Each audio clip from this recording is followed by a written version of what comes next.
भारत में पूर्वोत्तर के किसी भाग में जब चुनाव होते हैं तो इनर लाइन परमिट से लेकर आंतरिक सुरक्षा और अलग टाइम निर्धारण समेत बहुत से मुद्दे चर्चा में रहते हैं। लेकिन एक मांग ऐसी है जो चुनाव से लेकर देश में जब जब कोई नया राज्य बनता है तो वो बार बार सिर उठाती है। वो है गोरखालैंड बनाने की मांग। क्या है पूरा मामला, क्यों मांग उठती है बार बार गोरखालैंड की? ज्ञान की डिजिटल दुनिया ध्येय रेडियो के इस पॉडकास्ट में आपको बताऊंगा। मेरा नाम है अंजुम शर्मा। अगर आप पश्चिम बंगाल के मैप को गौर से देखें तो पश्चिम बंगाल के कुछ उत्तरी हिस्से हैं जिनमें दार्जिलिंग, नागरकट्टा, बानरहाट, बीरपाड़ा, कुमारग्राम जैसे पर्वतीय क्षेत्र आते हैं। दार्जिलिंग की इन पहाड़ियों के अलावा सिलीगुड़ी के क्षेत्रों को मिलाकर ही गोरखालैंड बनाने की मांग होती रही है। इस अलग राज्य की मांग ने साल 1980 के दशक में जोर पकड़ा था। हालांकि ये मांग उससे भी पुरानी है, जो मैं आगे आपको बताऊंगा। तो 1980 के दशक में एक शख्स थे, उनका नाम था सुभाष घीसिंग। उन्होंने गोरखालैंड नेशनल लिबरेशन फ्रंट यानी GNLF नाम से एक संगठन बनाया था। आंदोलन किए और हिंसात्मक आंदोलन भी हुए। तब की सरकार ने उस आंदोलन को दबाने की कोशिश की। नतीजा ये हुआ कि उस क्षेत्र में आर्थिक गतिविधियां ठप होने लगी। फिर कुछ साल बाद पश्चिम बंगाल और केंद्र सरकार दार्जिलिंग की पहाड़ियों के इलाके को अर्ध स्वायत्त शासी क्षेत्र के रूप में मान्यता देने के लिए राजी हुई। अगस्त 1988 में दार्जिलिंग गोरखालैंड पहाड़ी परिषद की स्थापना हुई। परिषद के पहले ही चुनाव में सुभाष घीसिंग को जीत मिली और वो परिषद के चेयरमैन नियुक्त हुए। इसके बाद उन्होंने 3 बार चुनावों में जीत हासिल की। मामला उठता रहा बैठता रहा, यानी उतना जोर से नहीं उठा जैसा उठना चाहिए था। तो चौथे चुनाव 2004 में होने थे, मगर उस समय चुनाव न कराकर घीसिंग को ही परिषद की कमान दे दी गई। इसके बाद जाहिर है स्थानीय स्तर पर एक असंतोष सा उभरा और एक शख्स और उभरे जिनका नाम था बिमल गुरुंग। उन्होंने गोरखा जनमुक्ति मोर्चा का गठन कर दिया। अब गुरुंग को जन समर्थन हासिल हुआ, जिसे देखते हुए सुभाष घीसिंग ने अपने पद से इस्तीफा दे दिया। इसके बाद बिमल गुरुंग ने फिर से उस मांग को उठाना शुरू किया जिसके लिए सुभाष घीसिंग आए थे और बीच में कहीं खो से गए थे, यानी गोरखालैंड राज्य की मांग को उठाना। बिमल गुरुंग ने ये आवाज़ जोर से उठाई। इसके बाद जुलाई 2011 में एक समझौता हुआ जिस पर हस्ताक्षर किए गए, जिसके तहत गोरखालैंड क्षेत्रीय प्रशासन यानी गोरखालैंड टेरिटोरियल एडमिनिस्ट्रेशन, जिसे शॉर्ट में GTA कहते हैं, उसका गठन किया गया। इसमें इस इलाके को अपने मुताबिक काम करने के कुछ अधिकार दिए गए। लेकिन बिमल गुरुंग का आरोप है कि गोरखालैंड टेरिटोरियल एडमिनिस्ट्रेशन यानी GTA को समझौते के मुताबिक विभाग जो है वो सौंपे ही नहीं गए। ना तो पूरा अधिकार उन्हें मिला और ना ही पैसा मिला। जो पैसा मिला वो भी कम था और समय पर नहीं मिला। कहा गया कि राज्य सरकार खुलकर उन्हें काम नहीं करने दे रही, वो गोरखालैंड को केवल एक पैसा कमाने का जरिया मानती है। ऊपर से गोरखालैंड के लोगों का कहना है कि उनके ऊपर जबरन बांग्ला भाषा थोप दी जाती है। दरअसल इस भूमि को गोरखा जो हैं वो अपनी अस्मिता से जोड़कर देखते हैं। उनका कहना है कि उनकी अपनी भाषा, अपनी संस्कृति और अपने रीति रिवाज हैं जो बंगाल राज्य से अलग हैं। लेकिन इन सबके बावजूद बंगाल बार बार दार्जिलिंग को अपना एक अभिन्न हिस्सा मानता है, उसे अलग नहीं होने देना चाहता। क्यों है ऐसा? क्या कारण है कि बंगाल इस क्षेत्र को अपने से अलग नहीं होने देना चाहता?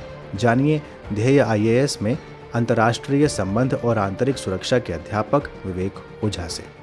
सबसे प्रमुख कारण है भौगोलिक रूप से इस क्षेत्र का छोटा होना। यह केवल 3149 स्क्वायर किलोमीटर का क्षेत्र है और अगर इसको पृथक राज्य बनाया जाता है तो इसका डिलिमिटेशन करना होगा, परिसीमन करना होगा, असेंबली सीट्स का निर्धारण करना होगा, विधानसभा और लोकसभा में सीटों का जो प्रतिनिधित्व है उसमें बदलाव करने होंगे। इसकी पॉपुलेशन भी बहुत कम है, 12 लाख के आसपास पॉपुलेशन है और ऐसा माना जा रहा है कि जब बदलाव होगा तो इसमें 32 लाख इसका पॉपुलेशन हो जाएगा और जब ये इसका विस्तार होगा तो भौगोलिक रूप से ये जो है इसका दायरा बढ़ जाएगा। दूसरा प्रमुख कारण ये है कि ये आंतरिक सुरक्षा और अंतर्राष्ट्रीय सीमा सुरक्षा से जुड़ा हुआ प्रश्न है। दार्जिलिंग जो एरिया है इसमें नक्सलबाड़ी, सिलीगुड़ी, कुर्सियांग, मिरिक जैसे संवेदनशील और महत्वपूर्ण क्षेत्र शामिल हैं। इसमें कालिम्पोंग का भी एरिया शामिल है। और वेस्ट बंगाल की चीफ मिनिस्टर ने जब देखा कि इतनी स्वायत्तता की मांगें हो रही हैं तो कुछ समय पहले कालिम्पोंग को दार्जिलिंग से अलग कर एक नया ही जिला बना दिया। तो इससे ये समझ में आता है कि ऐसी पृथकतावादी मांगों को दबाने के प्रयास राज्य सरकार के स्तर पर भी किए गए हैं। तीसरी बड़ी बात यह है कि जो दार्जिलिंग क्षेत्र है वो गोरखालैंड वाले एरिया के तहत वो चिकन स्नेक का भाग है, जो कि भूटान, बांग्लादेश और नेपाल की अंतर्राष्ट्रीय सीमाओं से इसकी संबद्धता है। नए राज्य बनने पर इसमें शरणार्थी और प्रवासियों की समस्या बढ़ सकती है। चौथी बात यह है कि गोरखालैंड की मांग मानने पर अन्य क्षेत्र और नृजातीय समुदायों में यही मांग शुरू हो जाएगी, जैसे ग्रेटर कूच बिहार का आंदोलन और बंगाल और असम के भागों को मिलाकर के एक नया राज्य बनाने की बात हो जाएगी। और गोरखा के समान ही लेप्चा भूटिया के मांगों को भी बल मिलने लगेगा। तो पश्चिम बंगाल के लिए दार्जिलिंग समृद्ध चाय बागान और पर्यटन के लिहाज से आय का प्रमुख स्रोत है और इसलिए भी इसको पश्चिम बंगाल अलग नहीं होने देना चाहता। उत्तर पूर्वी भारत खासकर नगा पृथकतावाद के प्रभाव को देखकर पश्चिम बंगाल संवैधानिक दायरे में रहते हुए भी समस्या का समाधान चाहता है और केंद्र सरकार भी। वैसे आज़ादी से पहले ये जो क्षेत्र था वो पश्चिम बंगाल में शामिल नहीं था। ऐतिहासिक रूप से देखें तो दार्जिलिंग और इसके आसपास का जो तराई क्षेत्र है वो उस समय के किरात राज्य का हिस्सा था, जिसे विजयपुर के नाम से जाना जाता था। विजयपुर राज्य के विघटन के बाद इस क्षेत्र पर सिक्किम और भूटान का कब्जा हो गया। 17वीं शताब्दी में जब सिक्किम अधिराज्य की स्थापना हुई तब दार्जिलिंग सिक्किम का भाग हुआ करता था और सिक्किम में चोग्याल शासन था। जब ईस्ट इंडिया कंपनी भारत में अपना पैर पसार रही थी उसी समय हिमालय के क्षेत्र में भी एक गोरखा नाम का अधिराज्य था जो पड़ोस के छोटे छोटे राज्यों को एकीकृत करके अपने राज्य का विस्तार कर रहा था। 1780 के आसपास गोरखाओं ने सिक्किम पर अपना प्रभुत्व जमाया और ज़्यादातर भाग अपने राज्य में मिला लिया। इसमें दार्जिलिंग और सिलीगुड़ी भी शामिल थे। अब गोरखाओं के पास सिक्किम के पूर्वी छोर यानी तीस्ता नदी और इसके आसपास के तराई का भाग जो है वो शामिल हो गया। उसी समय ईस्ट इंडिया कंपनी उत्तरी क्षेत्र के राज्यों को गोरखाओं से बचाने में लग गई और सन 1814-15 में गोरखाओं और अंग्रेज़ों के बीच आंग्ल गोरखा युद्ध हुआ। इस युद्ध में गोरखाओं की हार हुई और 1816 में एक संधि हुई जिसे सुगौली की संधि कहा जाता है। संधि के तहत सिक्किम का जो क्षेत्र था वो अंग्रेज़ों ने अपने कब्जे में ले लिया, जो गोरखाओं ने चोग्याल से जीता था। इसके बाद सन 1817 में सिक्किम और अंग्रेज़ों के बीच तितालिया की संधि हुई, जिसके तहत अंग्रेज़ों ने चोग्यालों को उनके क्षेत्र वापस किए और उन्हें सुरक्षा का आश्वासन दिया। इस तरह अंग्रेज़ों ने दार्जिलिंग के क्षेत्र को एक आर्थिक नज़रिए से अब देखना शुरू कर दिया था। इसके बाद से आज तक दार्जिलिंग का जो क्षेत्र है वो कभी अविनियमित रहा तो कभी विनियमित, यानी कभी उस पर रेगुलेशन ऑटोमेटिक लागू होते थे और कभी नहीं होते थे। तो 20वीं शताब्दी में इस क्षेत्र को पिछड़ा और आंशिक रूप से बाहरी क्षेत्र भी घोषित कर दिया गया था। आज़ादी मिली।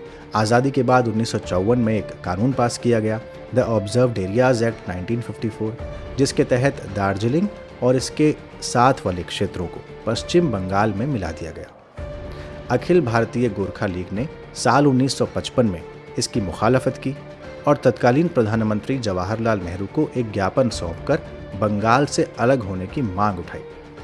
आपको यहाँ पर यह समझना होगा कि गोरखालैंड की जो मांग है वो भारत से अलग होने के लिए बिल्कुल नहीं है। वो भारत के संविधान का उतना ही सम्मान करते हैं जितना बाकी लोग करते हैं और वो भारत में ही अपनी पहचान बनाए रखने के लिए एक अलग राज्य स्थापित करने की मांग कर रहे हैं।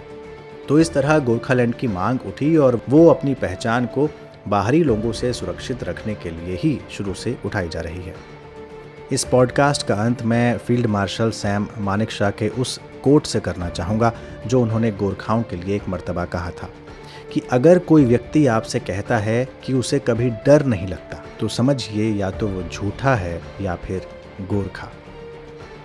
और अब आज का सवाल, एक भौगोलिक शब्दावली है दुआर, वो क्या है? संक्षेप में बताइए कि दुआर क्या होता है।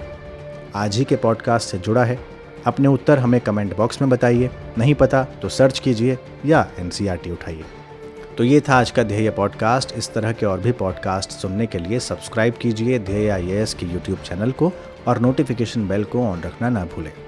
ये पॉडकास्ट ध्येय IAS की वेबसाइट पर भी सुना जा सकता है। इसके अलावा इस तरह के बाकी पॉडकास्ट जियो सावन और स्पॉटिफाई जैसे प्लेटफॉर्म्स पर भी उपलब्ध हैं। अगले पॉडकास्ट के साथ जल्द हाजिर होंगे। तब तक के लिए मुझे इजाज़त दीजिए। नमस्कार।